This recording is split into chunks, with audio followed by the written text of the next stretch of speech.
کا عبادت کا مزاج ہمیشہ قائم رہا۔ حضرت عمر فاروق ساری رات اللہ کے حضور کھڑے رہے۔ حضرت عثمان غنی رضی اللہ تعالیٰ عنہ عشاء کی نماز پڑھ کے 2 رکعتوں کی نیت باندھتے تھے، 15 سپارے پہلی رکعت میں پڑھ دیتے تھے اور 15 سپارے قرآن مجید کے دوسری رکعت میں پڑھ دیتے تھے۔ آپ نے نا حضرت عمر فاروق کے وصال کے بعد ان کی ایک بیوہ سے نکاح کیا، حضرت عثمان غنی نے نکاح کیا۔ وہ خاتون آپ کے نکاح میں آئیں تو عرض کرنے لگیں امیر المومنین میرے لیے اعزاز تو بہت ہے کہ میں امیر المومنین کی بیوہ تھی تو امیر المومنین کی منکوحہ ہو گئی ہوں، لیکن حضور نہ تو میں جوان ہوں کہ میرے اندر رغبت ہوتی اور نہ میں اب اس قابل ہوں کہ کوئی خدمت کر سکوں، میرے ساتھ نکاح کی وجہ کیا بنی؟ تو عثمان غنی رو پڑے، فرمانے لگے میں نے عمر فاروق کو مسجد میں اپنے رب سے ڈرتے ہوئے دیکھا ہے، میں نے اسے روتے ہوئے دیکھا ہے، عدل کرتے دیکھا ہے، انصاف کرتے دیکھا ہے، امت کی خیر خواہی کرتے دیکھا۔ تمہارے ساتھ نکاح اس لیے کیا ہے کہ تم مجھے یہ بتاؤ کہ عمر فاروق گھر کے اندر اپنے رب کو کیسے راضی کرتے تھے، گھر کے اندر کیسے راضی کرتے تھے، وہ طریقے بتلاؤ، تم بتاتی جانا اور میں بھی اسی طرح گھر میں عبادت کروں۔ میرے رسول کریم علیہ السلام نے ارشاد فرمایا، حضور فرمانے لگے جس گھر میں اللہ کا ذکر ہوتا ہے وہ گھر زندوں کا ہے، اور جس گھر میں رب کریم کا ذکر نہیں ہوتا وہ گھر زندوں کا نہیں ہے۔ گھر نا ہم نا کتابوں میں پڑھتے ہیں کہ ایک بزرگ کہتے ہیں، حضرت فضیل بن عیاض کہتے ہیں کہ میں ایک گلی سے گزر رہا تھا تو گھر کے اندر کسی قاری صاحب نے قرآن کی آیت پڑھ دی وَلِمَنْ خَافَ مَقَامَ رَبِّهِ جَنَّتَانِ، میں میرے کانوں سے ٹکرائی تو اللہ نے میری کایا ہی پلٹ دی، میں توبہ کر گیا۔ اب گھر کے اندر سے آواز آئے تو صحیح نہ تلاوت کی، پر اندر سے آواز آتی نہیں، یا ڈیک بجنے کی آواز آتی ہے، یا ٹی وی چلنے کی آواز آتی ہے، یا دھوم مچانے کی آواز آتی ہے۔ عبادت کا وہ جو خاص شوق تھا، وہ جو حسن تھا، وہ جو توانائی تھی، وہ جو بات تھی۔ ایک جگہ پہ ہم بیٹھے تھے تو وہاں ایک صاحب آئے اور انہوں نے آتے ہی کہا کہ مہربانی کریں ذرا مجھے مصلی دے دیں، میرے نہ کچھ نفل رہ گئے۔ تو میں نے وضو کر لیا تو کوئی مصلی مل جائے، مصلی انہیں دے دیا گیا، وہ مصلی لے کے چلے گئے تو پیچھے ایک صاحب نے تبصرہ کیا، کہنے نے کتنا ریاکار بندہ ہے، لوگوں کو دکھا رہا ہے کہ میں نفل پڑھتا ہوں، ہے کوئی بات کرنے والی؟ میں نے اسے کہا تو مہربانی کرنا اس طرح کی ریاکاری تو بھی کر، پکڑ مصلی اور جا تو بھی تھوڑی ریاکاری کر کے آ، اٹھ ذرا شکر کر، کوئی یہ ریاکار بھی ملا ہے، کوئی نفل پڑھ کے ریاکاری کر رہا ہے اللہ کا۔ میں کہتا ہوں کو پڑھے تو صحیح نہ، یار یہ کوئی دور ہے نفل پڑھنے کا؟ اس میں تو لوگوں کا مزاج ہی نہیں، طبیعت ہی نہیں۔ میں نے کہا چل مہربانی کر، یہ لے مصلی اور تو بھی جا تھوڑی سی یا کر یا ریاکاری کرو تو صحیح نا، مزاج ہی نہیں، ذوق۔ جمعے کی نماز پڑھ کے یوں دنیا بھاگتی ہے، او ہو پتہ نہیں کون سی پیچھے آگ تھی جو بجھائی جائے گی، اور آج تک لوگ مسئلہ پوچھ رہے ہیں کہ جمعے کی بعد والی سنتیں کتنی ہوتی ہیں۔ میں نے کہا کتنے سال ہو گئے جمعہ پڑھتے، کتنے سال ہو گئے، ابھی تک سنتوں کا نہیں پتا، ابھی تک نہیں علم کے پہلے کتنی رکھتے ہیں اور بعد میں کتنی رکھتے ہیں۔ فجر کی سنتیں کب پڑھنی چاہیے؟ سنو فجر کی سنتوں کے بارے میں۔ میرے رسول کریم سید عالم صلی اللہ تعالیٰ علیہ وسلم سے ایک صحابی نے پوچھا تھا حضور میری فجر کی سنتیں رہ گئیں یا رہ جاتی ہیں تو حکم کیا ہے؟ کیا انداز ہے حضور کا، بخاری مسلم کے لفظ سنو۔ حضور سید عالم صلی اللہ علیہ وسلم فرمانے لگے، اس نے کیا پوچھا تھا، حضور جواب کیا دیتے؟ فرمایا فجر کی سنتیں کبھی نہ چھوڑنا، فجر کی پہلی 2 سنتیں کبھی نہ چھوڑنا۔ یا رسول اللہ صلی اللہ تعالیٰ علیہ وسلم میری رہ گئی ہیں، رہ جاتی ہیں۔ فرمایا فجر کی 2 سنتیں نہ چھوڑنا، فرمایا فجر کی پہلی 2 سنتیں مجھے دنیا اور دنیا کے اندر جو کچھ ہے وہ سب سے زیادہ پیاری ہے۔ فجر کی 2 سنتیں دنیا اور دنیا میں جو کچھ ہے مجھے وہ سب سے زیادہ پیاری ہیں، اس لیے فجر کی سنتیں نہ چھوڑنا۔ اپنا ذوق، اپنی طبیعت، ہم نے نا ذوق غلط بنا لیا ہے۔ اگر 20 بندے کہہ بھی دیں گے تو نے بڑی شاندار تلاوت کیا تو کیا اس سے بنے گا؟ 100 بندہ کہہ بھی دے تیری کیا بات ہے، کیا بات ہے نعت خاں کی، کیا بات ہے علامہ صاحب کی، پیر صاحب کی، پیر مہر علی شاہ صاحب رحمت اللہ علیہ۔ آپ تشریف فرما تھے تو آپ کے ایک ہی بیٹے بابو جی جن کو کہا جاتا ہے، جس دن صاحبزادے پیدا ہوئے تو خادم نہ وہاں سے نکلا۔ ان لوگوں کے شوق اور طرح کے تھے نا تو ان کی توجہ بھی اپنے شوق کی طرف رہتی، تو خادم نکلا اندر سے، پیر صاحب مبارک ہو، پیر صاحب مبارک ہو، پیر صاحب مبارک ہو، پیر صاحب مبارک ہو، شور کر رہا ہے۔ تو پیر صاحب کو وجد ہو گیا، اللہ اکبر اللہ اکبر اللہ، او کیا ہوا، کس بات کی مبارک دے رہے ہو؟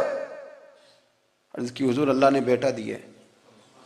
تو آپ فرمانے لگے اچھا حضور آپ کیا ہوا، آپ تو پریشان ہو گئے۔ فرمانے لگے جب تو نے 3 دفعہ کہا نا مہر علی کو مبارک ہو، تو میں سمجھا تھا شاید تجھے کسی نے بتا دیا ہے کہ مہر علی سے اللہ راضی ہو گیا۔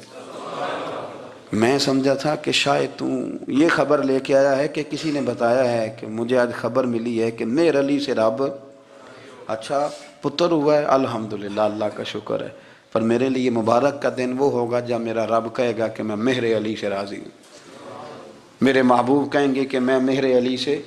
آپ بات کو سمجھیں، شوق ہی کسی اور طرف تھا، دل ہی کہیں اور لگا ہوا تھا، طبیعت ہی کہیں اور مائل تھی۔ کوئی وظیفہ پوچھتے تھے تو پڑھتے تھے وہ لوگ، کچھ اللہ اللہ انہیں بتائی جاتی تھی تو کرنے کا ذوق رکھتے تھے، طبیعت تھی، قائل تھے۔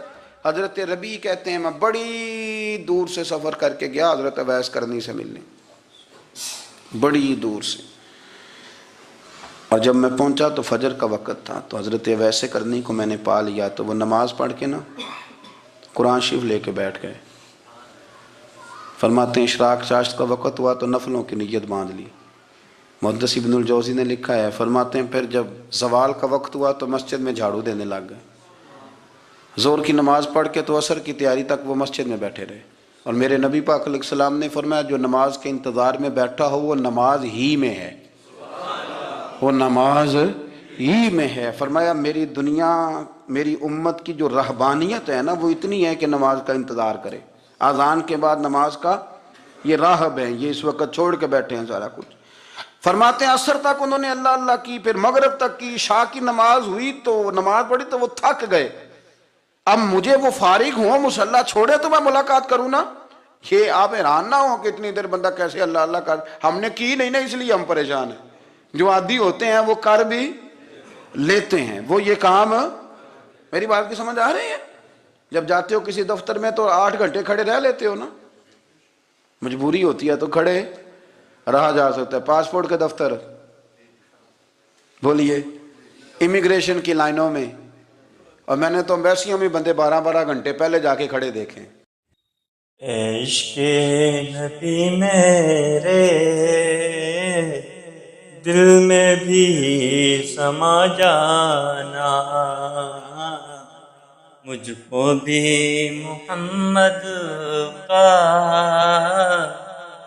دیوانہ بنا جانا،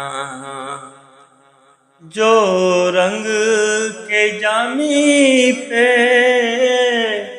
رومی پہ چڑھایا تھا، اس رنگ کی کچھ رنگت مجھ پہ بھی چڑھا جانا،